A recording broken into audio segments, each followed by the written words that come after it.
사람은 누구나 실수하고 넘어질 때가 있습니다. 그러나 문제는 죄를 짓는 순간보다 그 후에 찾아오는 죄책감 속에서 자신을 묶어두는 데 있습니다. 하나님은 우리가 잘못했을 때도 여전히 사랑하시지만 우리는 스스로를 용서하지 못해 하나님께 나아가지 못할 때가 많습니다. 죄책감은 마음을 무겁게 하고 기도의 문을 닫게 만듭니다. 하지만 하나님은 우리를 정죄하려 하지 않으시고 회복시키길 원하십니다. 예수님의 십자가는 단지 죄를 용서하는 사건이 아니라 죄책감에서 벗어나게 하는 능력입니다. 우리가 믿음으로 그 이름을 부를 때 하나님은 우리의 마음을 새롭게 하십니다. 죄책감은 사단이 우리를 멀어지게 만들기 위한 속임수이지만 복음은 그 죄책감을 믿음으로 이길 수 있는 힘을 줍니다. 그래서 우리는 죄책감 속에 머무는 대신 하나님의 말씀 위에 서서 선포해야 합니다. 오늘은 죄책감에서 벗어나기 위한 4가지 영적 선언을 함께 나누려 합니다. 첫째, 하나님의 사랑은 내 실수를 뛰어넘는다는 것을 선포하세요. 우리의 신앙이 흔들릴 때 가장 먼저 드러나는 감정은 죄책감입니다. 실수한 자신을 바라보며 스스로를 정죄할 때 마음은 무겁게 눌립니다. 그러나 하나님은 우리의 실수를 끝으로 보지 않으십니다. 하나님은 그 실수를 통해서도 우리를 새롭게 빚어가십니다. 하나님의 사랑은 우리의 잘못보다 크고 우리의 한계보다 넓습니다. 그래서 우리는 하나님 앞에서 자신을 탓하기보다 그분의 사랑을 믿고 고백해야 합니다. 성경은 하나님이 어떤 사랑으로 우리를 대하시는지를 분명히 말합니다. 우리가 아직 죄인 되었을 때 그리스도께서 우리를 위하여 죽으심으로 하나님께서 우리에 대한 사랑을 확증하셨느니라. 이 말씀은 하나님의 사랑이 우리의 상태에 따라 달라지지 않는다는 사실을 보여줍니다. 우리는 완벽하지 않지만 하나님의 사랑은 변함이 없습니다. 그분은 우리의 완벽함이 아니라 진심을 보십니다. 그러므로 죄책감에 눌릴 때마다 하나님은 여전히 나를 사랑하신다는 이 진리를 선포해야 합니다. 하나님의 사랑은 조건적이지 않습니다. 사람의 사랑은 종종 기대와 결과에 따라 달라지지만 하나님의 사랑은 우리의 성취나 실수와 무관합니다. 하나님은 우리가 실수했을 때 외면하시는 분이 아니라 오히려 더 가까이 다가오시는 분입니다. 예수님은 베드로가 주님을 3번 부인했을 때 그를 정죄하지 않으셨습니다. 오히려 부활하신 후 찾아가 베드로에게 물으셨습니다. 네가 나를 사랑하느냐? 예수님은 그 질문으로 베드로를 다시 세우셨습니다. 사랑으로 회복시키신 것입니다. 하나님은 오늘도 같은 방식으로 우리를 회복시키십니다. 우리는 종종 하나님께 용서를 구한 뒤에도 여전히 자신을 용서하지 못합니다. 그러나 하나님이 이미 용서하신 죄를 내가 붙잡고 있으면 그것은 믿음이 아니라 불신이 됩니다. 하나님의 사랑은 우리의 감정보다 확실합니다. 내 마음이 여전히 무겁더라도 그 사랑은 여전히 내 안에서 유효합니다. 하나님은 나의 실수를 보시면서도 그 안에서 새로운 가능성을 만드십니다. 우리의 실패를 통해 겸손을 가르치시고 우리의 아픔을 통해 다른 사람을 위로할 수 있는 마음을 주십니다. 하나님의 사랑은 우리의 실수를 덮는 사랑입니다. 덮는다는 것은 감추는 것이 아니라 그 위에 새로운 것을 세운다는 뜻입니다. 하나님은 우리의 부족한 자리 위에 은혜를 세우십니다. 죄책감에 머무는 대신 그 사랑을 붙잡아야 합니다. 하나님이 나를 여전히 사랑하신다는 사실을 입술로 선포할 때 그 고백은 믿음이 되고 믿음은 자유로 이어집니다. 하나님은 우리가 그분의 사랑을 믿을 때 마음속의 어둠을 몰아내십니다. 우리의 실수를 뛰어넘는 하나님의 사랑은 회복의 시작입니다. 하나님은 우리의 과거를 후회로 묶어두지 않으시고 그것을 새로운 은혜의 통로로 사용하십니다. 실패를 통해 겸손을 배우게 하시고 그 겸손을 통해 더 깊은 믿음으로 이끄십니다. 그래서 하나님의 사랑은 끝이 아니라 시작입니다. 우리는 그 사랑 안에서 다시 일어날 수 있습니다. 오늘 하나님 앞에 이렇게 고백해야 합니다. 하나님, 제 실수는 크지만 주님의 사랑은 그보다 큽니다. 저는 제 잘못을 바라보는 대신 주님의 사랑을 바라보겠습니다. 이 고백이 바로 죄책감을 끊는 첫 선언입니다. 하나님의 사랑은 내 실수를 뛰어넘습니다. 그 사랑을 선포할 때 마음속의 어둠은 물러가고 은혜의 평안이 자리를 잡습니다. 하나님은 여전히 나를 사랑하시며 그 사랑으로 내 삶을 새롭게 시작하게 하십니다. 둘째, 나는 사단의 속삭임이 아닌 하나님의 말씀을 따르겠다고 선포하세요. 죄책감이 우리를 무너뜨리는 이유는 단지 죄를 지었기 때문이 아닙니다. 그것은 죄 이후에 사단이 속삭이는 거짓말에 귀를 기울이기 때문입니다. 사단은 늘 정죄의 언어를 사용합니다. 너는 부족하다. 하나님은 너를 버리셨다. 다시는 회복할 수 없다. 이런 생각들이 마음에 스며들 때 우리는 자신을 비난하고 결국 하나님께 나아가는 발걸음을 멈추게 됩니다. 그러나 하나님은 정죄가 아니라 용서의 하나님이십니다. 하나님은 우리에게 두려움을 주지 않으시고 회개와 회복의 길로 초대하십니다.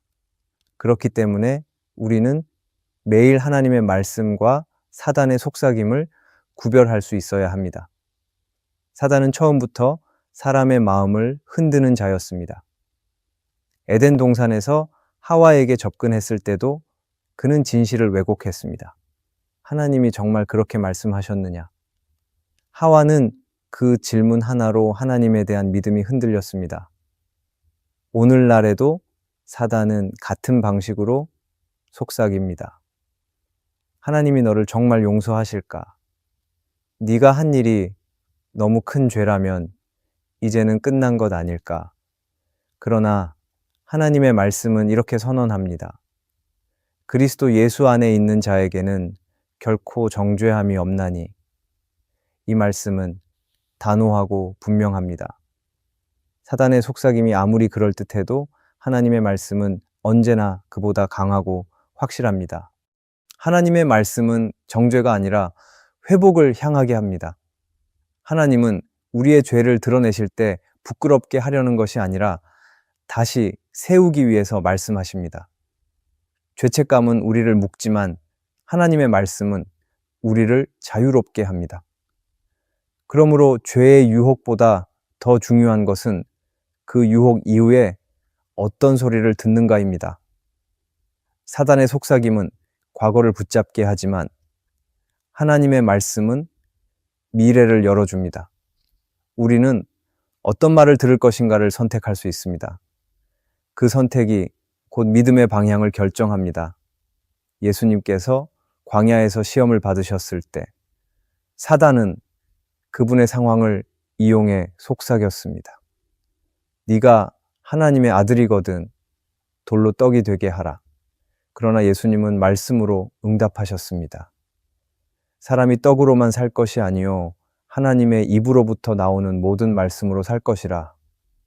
예수님은 사단의 속삭임에 대항한 것이 아니라 하나님의 말씀으로 자신을 세우셨습니다. 우리 역시 죄책감이 밀려올 때 내 감정으로 싸우려 하지 말고 말씀으로 서야 합니다. 사단은 우리의 감정을 흔들지만 하나님의 말씀은 감정 위에 진리를 세웁니다. 하나님의 말씀은 죄책감보다 강합니다. 우리가 말씀을 붙들면 사단의 거짓말은 힘을 잃습니다. 사단은 늘 우리에게 죄를 상기시키려 하지만 말씀은 예수님의 십자가를 기억하게 합니다. 사단은 정죄를 속삭이지만 말씀은 용서를 선포합니다. 사단은 두려움을 주지만 말씀은 평안을 줍니다. 그래서 죄책감이 마음을 누를 때마다 반드시 말씀을 선포해야 합니다. 말씀은 단순한 문장이 아니라 하나님의 살아있는 음성입니다. 말씀을 붙드는 것은 단지 성경 구절을 아는 것이 아닙니다. 그것은 그 말씀을 내 삶의 기준으로 삼는 것입니다. 죄책감이 들 때마다 말씀을 읽고 묵상하는 것은 영적인 균형을 되찾는 일입니다.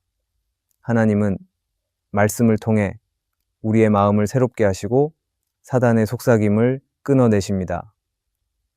말씀의 진리를 반복해서 선포할수록 마음은 정죄가 아닌 자유의 방향으로 나아갑니다. 죄책감은 조용히 찾아오지만 말씀의 선포는 그 어둠을 몰아냅니다. 예수님의 이름으로 선포할 때 사단은 더 이상 머물지 못합니다. 그러므로 우리는 매일 이렇게 고백해야 합니다. 나는 사단의 속삭임이 아닌 하나님의 말씀을 따르겠습니다. 이 한 문장은 죄책감의 사슬을 끊는 강력한 영적 선언입니다. 사단의 음성은 우리의 귀를 노리지만 하나님의 말씀은 우리의 영혼을 새롭게 합니다. 하나님은 우리가 말씀 안에 머물기를 원하십니다. 그 말씀 안에서 우리는 자유를 얻고 마음의 평안을 되찾습니다. 죄책감이 밀려올 때 그 속삭임을 이길 수 있는 유일한 힘은 말씀뿐입니다. 사단은 우리의 실수를 증거로 정죄하지만 하나님은 십자가를 증거로 우리를 용서하십니다. 그러므로 매일 말씀을 붙잡으세요. 그 말씀을 마음에 새기고 입술로 선포하세요. 하나님의 말씀은 죄책감보다 강하고 그 말씀을 붙드는 자에게 하나님은 결코 다시 정죄의 음성을 허락하지 않으십니다. 셋째, 하나님이 내 실패를 선으로 바꾸신다는 것을 선포하세요. 하나님은 우리의 실패를 외면하지 않으십니다. 오히려 그 실패 속에서 일하십니다. 우리가 낙심하고 좌절할 때 하나님은 그 자리를 은혜의 시작점으로 바꾸십니다. 실패는 끝이 아니라 하나님이 새로운 일을 시작하시는 자리입니다. 사람의 눈에는 무너진 것처럼 보여도 하나님의 시선에는 그것이 회복의 기회입니다. 우리가 그 사실을 믿고 선포할 때 실패는 더 이상 부끄러운 과거가 아니라 하나님의 능력을 드러내는 증거가 됩니다. 성경 속 요셉의 이야기가 그렇습니다. 그는 형제들의 시기로 인해 구덩이에 던져졌고 노예로 팔려갔으며 감옥에까지 갇혔습니다. 인간적으로 보면 그의 인생은 실패의 연속이었습니다. 그러나 하나님은 그 모든 과정을 사용하셔서 요셉을 애굽의 총리로 세우셨습니다. 요셉은 형제들을 만났을 때 이렇게 고백했습니다. 당신들은 나를 해하려 하였으나 하나님은 그것을 선으로 바꾸사 많은 사람을 구원하게 하셨나이다. 그의 고백은 단순한 긍정의 말이 아니라 하나님의 섭리를 믿는 신앙의 선언이었습니다. 하나님은 오늘도 같은 방식으로 일하십니다. 우리가 실패 속에서도 하나님을 신뢰할 때 그 실패를 통해 놀라운 일을 이루십니다. 하나님은 우리의 실패를 결코 낭비하지 않으십니다. 우리는 실수 속에서 배우고 넘어짐 속에서 성장합니다. 하나님은 우리가 완벽하기를 원하지 않으십니다. 오히려 넘어짐 속에서도 그분을 의지하는 법을 배우길 원하십니다.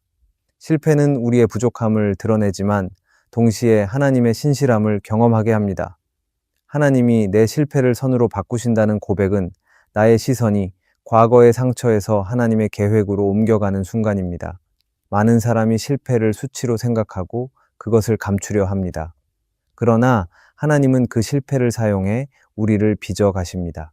우리가 실패를 인정할 때 하나님은 그 자리에서 은혜를 시작하십니다. 하나님은 우리가 완벽한 결과보다 진심 어린 순종을 드리기를 원하십니다. 실패는 불순종의 결과일 수 있지만 동시에 순종의 학교가 될 수도 있습니다. 하나님은 우리의 연약함 속에서도 목적을 이루시는 분이십니다. 그러므로 죄책감과 후회 속에 머무르지 말고 하나님께서 내 실패를 선으로 바꾸신다는 믿음을 선포해야 합니다. 때로는 실패가 하나님이 우리를 다루시는 과정이 되기도 합니다. 하나님은 우리의 교만을 꺾으시고 더 낮은 자리에서 다시 시작하도록 이끄십니다. 그렇게 낮아진 사람에게 하나님은 더 깊은 은혜를 주십니다. 실패는 하나님을 더 의지하게 만들고 그분의 손을 더 단단히 붙잡게 합니다.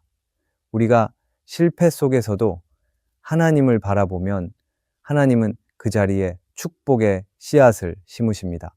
결국 시간이 지나면 그 씨앗은 선한 열매로 자라납니다. 하나님이 내 실패를 선으로 바꾸신다는 믿음은 단지 위로의 말이 아니라 복음의 핵심입니다. 예수님의 십자가가 바로 그 증거입니다.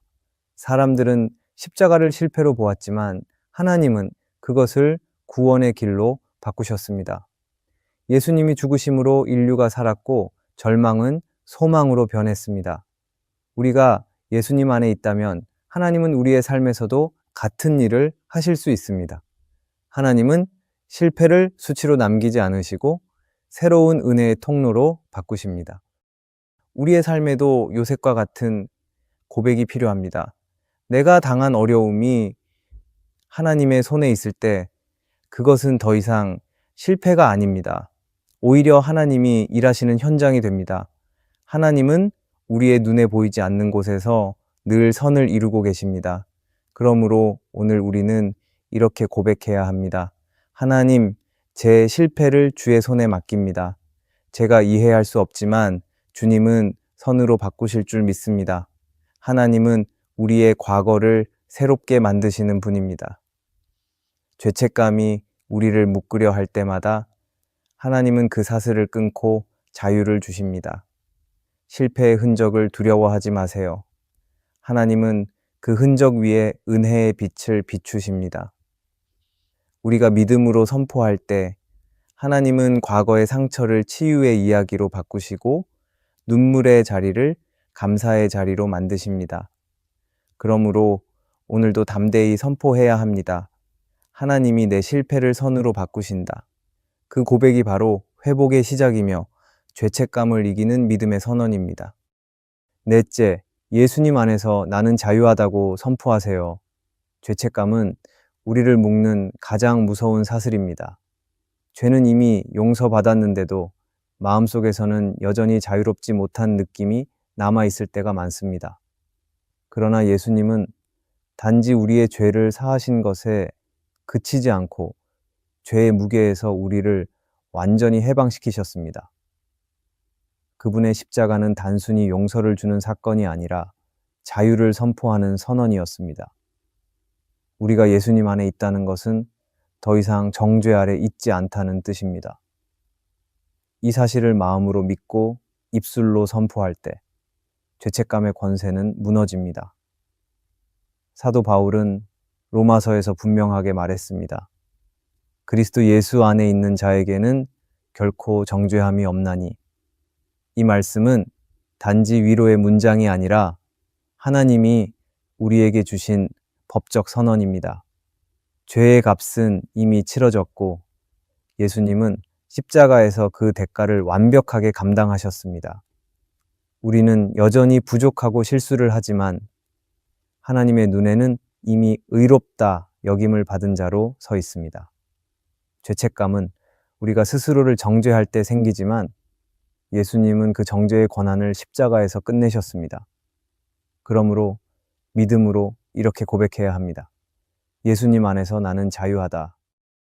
존 파이퍼는 그의 책 하나님을 기뻐하라에서 이렇게 말했습니다. 그리스도 안에서 자유란 죄에서 벗어난 상태가 아니라 하나님 안에서 기쁨을 누리는 상태이다. 이 말은 자유가 단지 죄를 피하는 것이 아니라 하나님과의 관계 안에서 새 생명을 누리는 기쁨임을 가르칩니다. 죄책감은 우리를 어둠 속에 머물게 하지만 자유는 하나님 안에서 기쁨을 회복하게 합니다.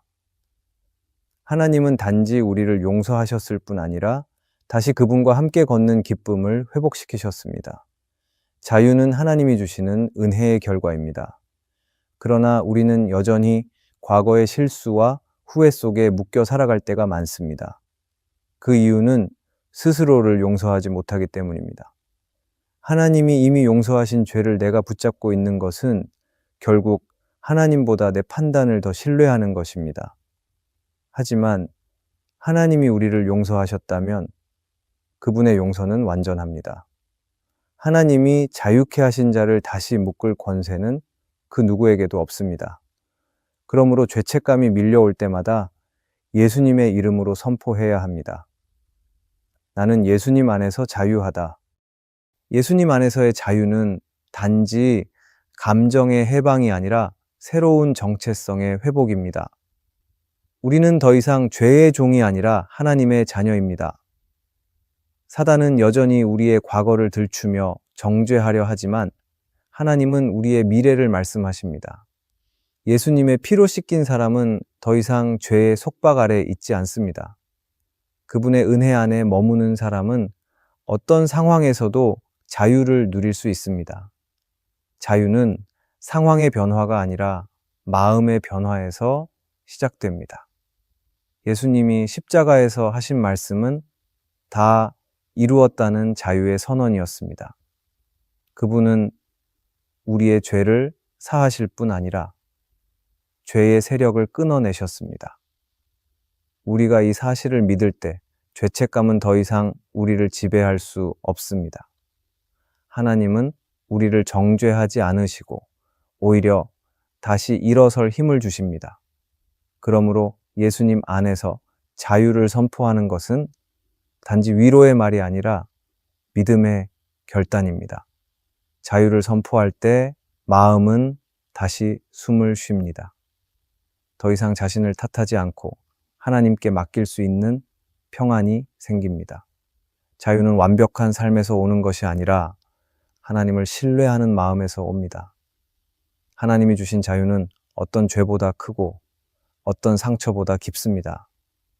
그 자유 안에 있을 때 우리는 비로소 진정한 평안을 누립니다. 오늘 우리는 선포해야 합니다. 하나님, 저는 예수님 안에서 자유합니다. 제 과거는 주님의 은혜로 덮였고 제 마음은 더 이상 정죄받지 않습니다. 이 선포는 단순한 말이 아니라 믿음으로 드리는 예배입니다. 하나님은 그 믿음을 기뻐하시며 그 믿음 속에서 우리에게 평안을 주십니다. 예수님 안의 자유는 모든 죄책감보다 강합니다. 그 자유를 믿는 사람은 더 이상 과거에 붙잡히지 않고 은혜 안에서 새로운 하루를 살아갑니다. 하나님은 우리를 자유롭게 하셨고 그 자유 안에서 기쁨을 누리길 원하십니다. 그러므로 오늘도 담대히 선포해야 합니다. 예수님 안에서 나는 자유하다. 그 고백이 우리의 영혼을 묶던 모든 사슬을 끊고 하나님이 주시는 참된 쉼으로 인도할 것입니다. 오늘의 말씀이 은혜가 되셨다면 댓글에 아멘이라고 적어주시면 감사하겠습니다. 여러분들이 남겨주시는 댓글은 정말 큰 힘이 됩니다. 그리고 여러분들이 눌러주시는 좋아요와 구독도 큰 힘이 됩니다. 오늘도 함께 해주셔서 감사합니다. 기도하겠습니다.